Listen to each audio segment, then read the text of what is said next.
Hello दोस्तों, स्वागत है आपका हमारे एक और नए वीडियो में।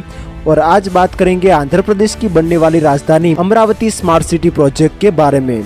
यह सिटी दुनिया की सबसे स्मार्ट और सस्टेनेबल सिटी बनने वाली थी, जहां 51% ग्रीन स्पेस के साथ solar energy, underground utilities, smart waste management, metro system के अलावा कई प्रकार की योजना बनाई गई थी। साथ ही दुनिया की बेस्ट लेजिस्लेटिव असेंबली बिल्डिंग और हाईकोर्ट बनने वाले थे। इस सिटी में 9 डिस्ट्रिक्ट होने वाले थे।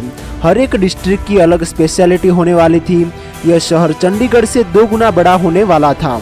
इसकी लागत 553 बिलियन रुपीज से भी अधिक होने वाली थी।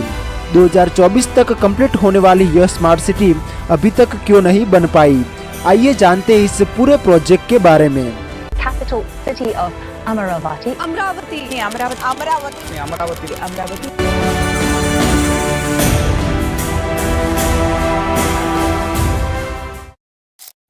इस स्मार्ट सिटी की कहानी शुरू होती है 2014 में, जब आंध्र प्रदेश को अलग करके एक नया राज्य तेलंगाना बनाया गया। विभाजन से पहले हैदराबाद आंध्र प्रदेश की राजधानी थी, जो विभाजन के बाद नए बने तेलंगाना राज्य में चली गई। तेलंगाना के साथ हैदराबाद 10 साल के लिए आंध्र प्रदेश की टेम्पररी कैपिटल बनी। तभी से आंध्र प्रदेश की नई राजधानी के बारे में बात शुरू हुई। आंध्र प्रदेश के उस समय के मुख्यमंत्री चंद्रबाबू नायडू ने राज्य के बीचों बीच और कृष्णा नदी के पास स्थित अमरावती को राजधानी के रूप में चुना। अमरावती को पीपल्स कैपिटल यानी जनता की राजधानी के रूप में डिजाइन किया गया। सरकार ने इस शहर को सिंगापुर मॉडल पर विकसित करने की योजना बनाई, जिसमें 217 वर्ग किलोमीटर भूमि पर एक भविष्यवादी शहर की कल्पना की गई। अमरावती के लिए 25 गांवों के 24,000 किसानों ने अपनी जमीन तक सरकार को दे दी थी। यह भारत में किसानों द्वारा किया गया सबसे बड़ा भूमिदान था, जिसने इस प्रोजेक्ट को एक बहुत ही अच्छी शुरुआत दी। जैसे ही जमीन अधिग्रहित हुई, सरकार ने तेजी से काम शुरू किया। शहर का मास्टर प्लान 2015 में जारी किया गया और इसे 2024 तक पूरा करने का लक्ष्य था। कई महत्वपूर्ण सरकारी इमारतें और बुनियादी इंफ्रास्ट्रक्चर 2019 तक आंशिक रूप से तैयार हो चुकी थी। आंध्र प्रदेश सरकार का अस्थायी सचिवालय अमरावती के वेलगापुरी क्षेत्र में बनाया गया। यहाँ से कई वर्षों तक राज्य सरकार का प्रशासन चला। अमरावती में अस्थायी विधानसभा भवन भी बनाया गया था, जहाँ कई विधानसभा सत्र आयोजित भी हुए। लगभग 60 किलोमीटर से अधिक चौड़ी सड़कों का निर्माण भी हो चुका था। अंडरग्राउंड ड्रेनेज, पेयजल पाइपलाइन और स्मार्ट स्ट्रीट लाइट्स की व्यवस्था भी की गई थी।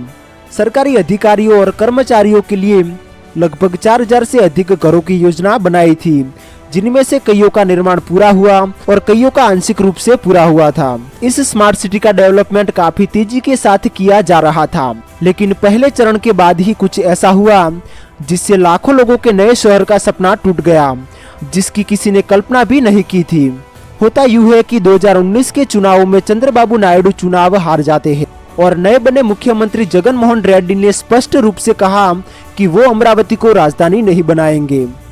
इस निवेदन ने सबको हैरान कर दिया। गवर्नमेंट बदलने के तुरंत बाद ही सिटी के डेवलपमेंट का काम रोक दिया गया। जगन मोहन रेड्डी की सरकार ने एक नया प्रस्ताव रखा कि राज्य की केवल एक राजधानी नहीं बल्कि 3 राजधानियां होगी। अमरावती को प्रशासनिक राजधानी बनाया जाएगा, विशाखापट्टनम को कार्यकारी राजधानी और कुर्नूल को न्यायिक राजधानी बनाया जाएगा। जगन मोहन रेड्डी के इस फैसले से किसान नाराज हो गए और उन्होंने सेव अमरावती मूवमेंट शुरू किया। किसानों ने सड़कों पर प्रदर्शन किए और न्यायालय में याचिकाएं दायर की गई। आंध्र प्रदेश हाईकोर्ट ने 2022 में एक बड़ा फैसला दिया। अमरावती को ही आंध्र प्रदेश की राजधानी घोषित किया गया। सरकार को आदेश दिया गया कि वह 6 महीने में अमरावती का विकास पूरा करे, लेकिन रेड्डी सरकार ने इस फैसले को सुप्रीम कोर्ट में चुनौती दी। मामला कई महीनों तक पेंडिंग चला। अब एक ही उम्मीद थी कि चंद्रबाबू नायडू की गवर्नमेंट फिर से सत्ता में आए तो इस प्रोजेक्ट को रिवाइव किया जा सकता है। अमरावती प्रोजेक्ट की इस कहानी में फिर से एक बार ट्विस्ट आता है, क्योंकि 2024 में एक बार फिर से चंद्रबाबू नायडू की गवर्नमेंट सत्ता में आ चुकी है। अगर उनकी सरकार बनी रहती है तो अमरावती का निर्माण फिर से तेजी से शुरू हो सकता है।